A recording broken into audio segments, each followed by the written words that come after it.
Hello बच्चों, इस video में हम बात करेंगे rigid body and centre of mass और centre of mass of two particle system. ठीक है, रिजिड बॉडी क्या होती है सबसे पहले इसको एक्सप्लेन करेंगे।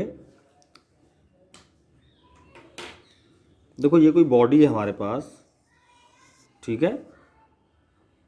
तो हमें पता है कि कोई भी बॉडी है वो मॉलिक्यूल्स से मिलकर बनी हुई होती है, ठीक है। ये बहुत सारे मॉलिक्यूल्स हैं।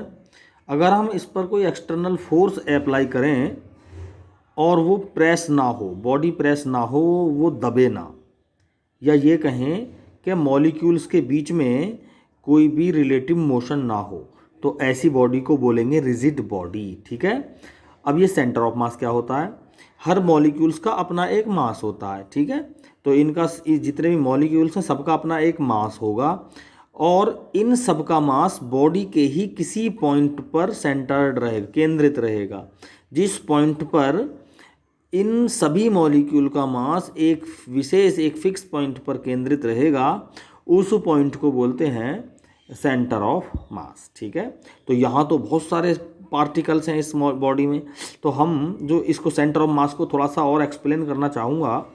तो देखो, सेंटर ऑफ मास नाम से ही इसका मतलब दिख रहा है कि सेंटर में होता है ये।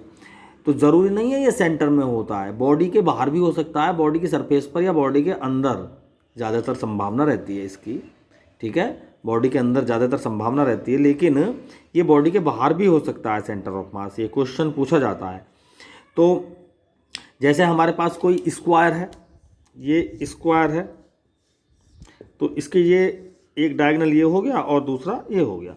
तो ये डायगोनल का जो सेंटर ऑफ इंटरसेक्शन पॉइंट है, ये ही इसका सेंटर ऑफ मास होगा। इसी तरह कोई रेक्टेंगल फिगर है, तो रेक्टेंगल फिगर में उनके डायगोनल का इंटरसेक्शन पॉइंट क्या होगा? सेंटर ऑफ मास होगा, है ना। इसे सी से डिनोट भी करते हैं। कोई स्फीयर है, तो स्फीयर में अगर यूनिफॉर्मली मास डिस्ट्रीब्यूट है बॉडी स्फीयर में, तो उसका सेंटर जो होगा वो ही सेंटर ऑफ मास होगा, ठीक है। तो इस तरह से इसको हम डिफाइन एक्सप्लेन कर सकते हैं। Centre of mass of two particle system, ये नेक्स्ट हेडिंग है इसी में। देखो, ये जो बॉडी है इसमें तो बहुत सारे पार्टिकल हैं, लेकिन हम सेंटर ऑफ मास जो देखेंगे एक ऐसे सिस्टम का देखेंगे जिसमें केवल दो पार्टिकल हैं, ठीक है, दो पार्टिकल हैं। तो हालांकि दो पार्टिकल हमने अपने तरफ से एज्यूम कर रखा है, ठीक है। तो पार्टिकल्स तो कोई छोटी से छोटी बॉडी भी होगी, उसमें बहुत सारे होते हैं।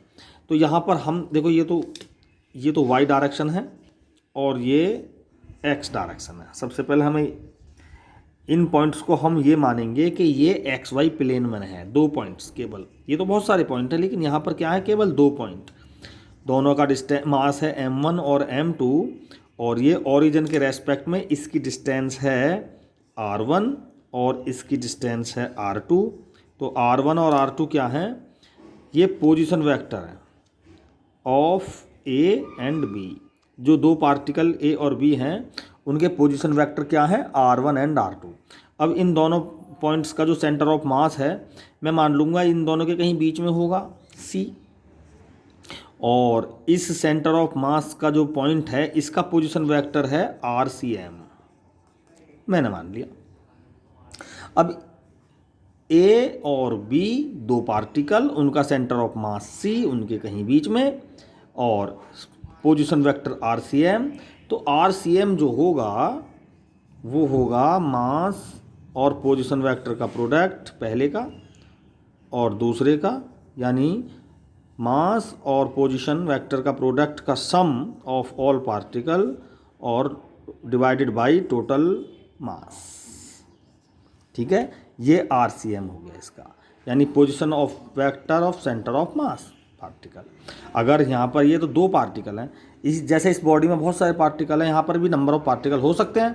तो वहाँ पर m1 r1 plus m2 r2 plus m3 r3 हम इस तरह से बढ़ाते चले जाएंगे इस एडिशन को, ठीक है। अब ये होगी इसकी सेंटर ऑफ मास की पोजीशन, ठीक।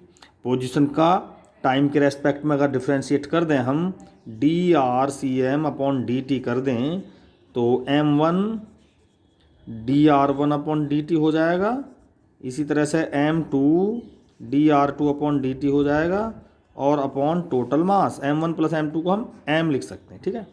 ये हो गया वेलोसिटी VCM यानी सेंटर ऑफ मास की वेलोसिटी। तो भाई ये हमने इसमें डेफिनेशन में बताया था कि सभी पार्टिकलों का मास एक पॉइंट पर काम करेगा, वो सेंटर ऑफ मास होगा।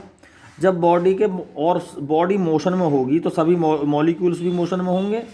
तो जब मॉलिक्यूल मोशन में होंगे तो इनकी वेलोसिटी भी यहीं अभिलक्षित होगी, कैरेक्टराइज्ड होगी।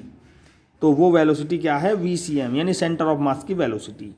तो m1v1 plus m2v2 upon m total m। अब देखो mVCM क्या हो गया, मोमेंटम हो गया, टोटल मोमेंटम, और m1v1 हो गया P1, m2v2 हो गया P2। यानी अलग अलग पार्टिकल्स का लीनियर मोमेंटम का सम टोटल मोमेंटम के बराबर होगा। यानी हम इससे कंजर्वेशन ऑफ मोमेंटम को भी एक्सप्लेन कर सकते हैं।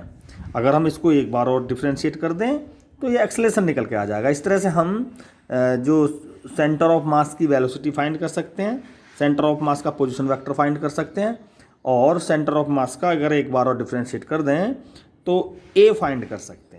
तो अगर dVCM अपॉन dt करें तो dV अपॉन dt, तो m1 dV1 upon dt plus m2, इस तरह से हो जाएगा ये टोटल मास।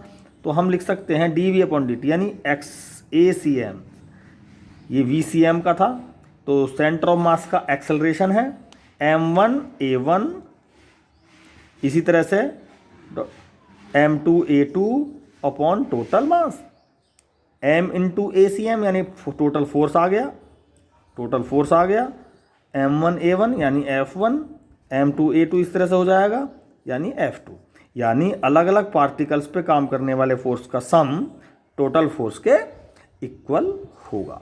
तो हम इस तरह से सेंटर ऑफ मास को, टू पार्टिकल को या बहुत सारे पार्टिकल्स को हम एक्सप्लेन कर सकते हैं। Thank you.